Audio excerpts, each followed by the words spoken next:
खैरी येथे ऋषी वसंतराव नाईक यांच्या पूर्णाकृती पुतळ्याचे थाटात अनावरण। हरित क्रांतीचे प्रणेते, शेतकऱ्यांचे कैवारी आणि महाराष्ट्राचे माजी मुख्यमंत्री कृषी ऋषी वसंतराव नाईक यांच्या भव्य पूर्णाकृती पुतळ्याचे अनावरण खैरी येथील महानायक चौकात बुधवार दिनांक 1 जुलै 2026 रोजी थाटात पार पडले। हा ऐतिहासिक सोहळा बाबासाहेब गाडे पाटील यांच्या अध्यक्षतेखाली प्रचंड उत्साहात संपन्न झाला। राष्ट्रवादी युवक काँग्रेसचे तालुकाध्यक्ष ओमकार चव्हाण, उपाध्यक्ष काशीनाथ पवार आणि खैरी ग्रामस्थांच्या वतीने या कार्यक्रमाचे आयोजन करण्यात आले होते। संत सेवालाल महाराज व वसंतराव नाईक यांच्या प्रतिमेचे पूजन करून सोहळ्याची सुरुवात झाली। राष्ट्रवादी युवती काँग्रेसच्या कार्याध्यक्षा मनीषा काटे भोसले, दिलीप इंगोले, मूर्तिकार यशवंत राठोड यांच्यासह अनेक मान्यवर प्रमुख अतिथी म्हणून उपस्थित होते।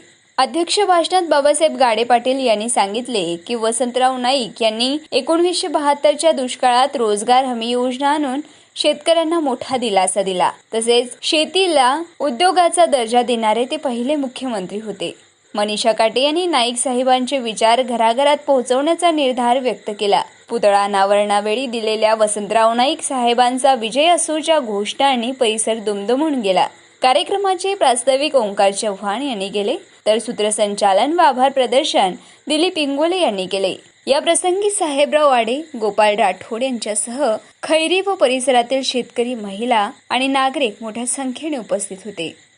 मालेगाव वार्ता जावेद शेख कळम, यवतमाळ।